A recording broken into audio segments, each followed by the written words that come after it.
fiscal policy.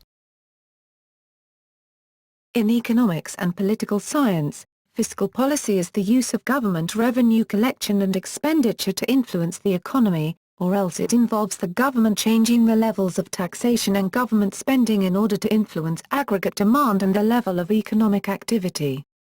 The two main instruments of fiscal policy are changes in the level and composition of taxation and government spending in various sectors.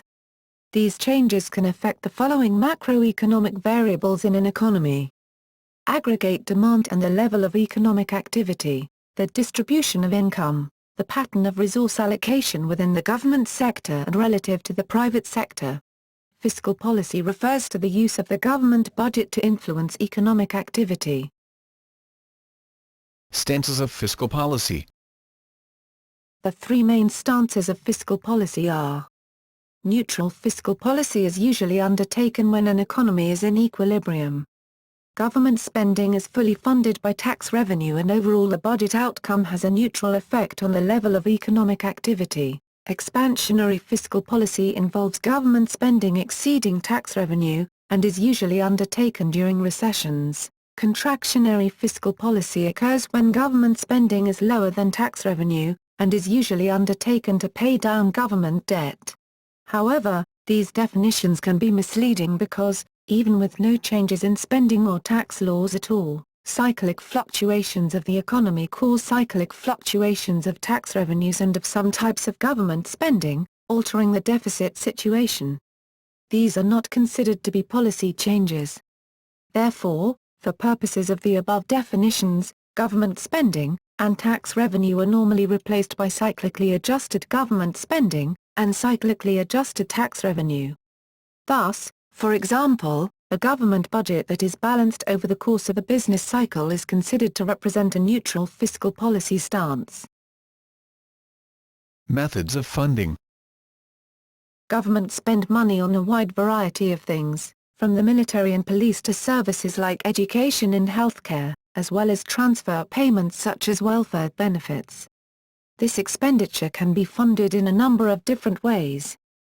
Taxation, seigniorage, the benefit from printing money, borrowing money from the population or from abroad, consumption of fiscal reserves, sale of fixed assets, for example, land. Borrowing.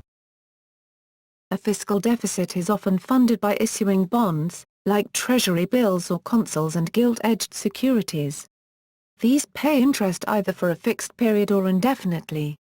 If the interest and capital requirements are too large, a nation may default on its debts, usually to foreign creditors. Public debt or borrowing refers to the government borrowing from the public. Consuming prior surpluses. A fiscal surplus is often saved for future use, and may be invested in either local currency or any financial instrument that may be traded later once resources are needed. Notice, additional debt is not needed. For this to happen, the marginal propensity to save needs to be strictly positive. Economic effects of fiscal policy. Governments use fiscal policy to influence the level of aggregate demand in the economy, in an effort to achieve economic objectives of price stability, full employment, and economic growth. Keynesian economics suggests that increasing government spending and decreasing tax rates are the best ways to stimulate aggregate demand, and decreasing spending and increasing taxes after the economic boom begins. Keynesians argue this method be used in times of recession or low economic activity as an essential tool for building the framework for strong economic growth and working towards full employment.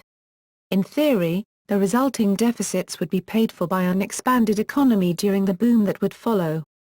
This was the reasoning behind the New Deal. Governments can use a budget surplus to do two things: to slow the pace of strong economic growth, and to stabilize prices when inflation is too high.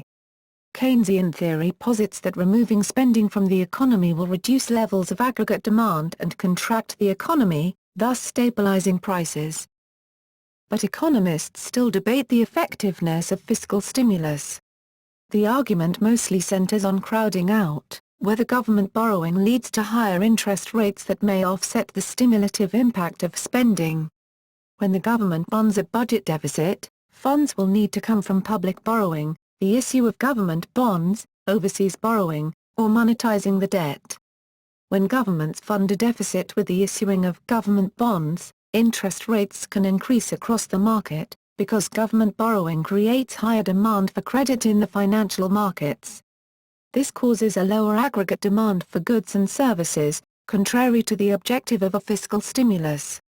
Neoclassical economists generally emphasize crowding out, while Keynesians argue that fiscal policy can still be effective, especially in a liquidity trap where, they argue, crowding out is minimal. Some classical and neoclassical economists argue that crowding out completely negates any fiscal stimulus. This is known as the Treasury view, which Keynesian economics rejects. The Treasury view refers to the theoretical positions of classical economists in the British Treasury, who opposed Keynes' call in the 1930s for fiscal stimulus. The same general argument has been repeated by some neoclassical economists up to the present. In the classical view, the expansionary fiscal policy also decreases net exports, which has a mitigating effect on national output and income. When government borrowing increases interest rates, it attracts foreign capital from foreign investors. This is because, all other things being equal, the bonds issued from a country executing expansionary fiscal policy now offer a higher rate of return. In other words, companies wanting to finance projects must compete with their government for capital, so they offer higher rates of return. To purchase bonds originating from a certain country, foreign investors must obtain that country's currency. Therefore, when foreign capital flows into the country undergoing fiscal expansion, demand for that country's currency increases. The increased demand causes that country's currency to appreciate. Once the currency appreciates, goods originating from that country now cost more to foreigners than they did before, and foreign goods now cost less than they did before. Consequently, exports decrease and imports increase. Other possible problems with fiscal stimulus include the time lag between the implementation of the policy and detectable effects in the economy, and inflationary effects driven by increased demand. In theory, fiscal stimulus does not cause inflation when it uses resources that would have otherwise been idle.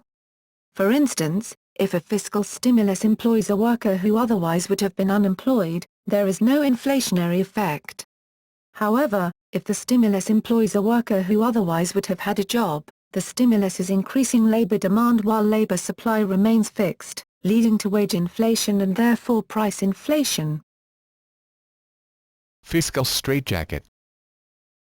The concept of a fiscal straitjacket is a general economic principle that suggests strict constraints on government spending and public sector borrowing, to limit or regulate the budget deficit over a time period. The term probably originated from the definition of straitjacket, anything that severely confines, constricts, or hinders. Various states in the United States have various forms of self-imposed fiscal straitjackets.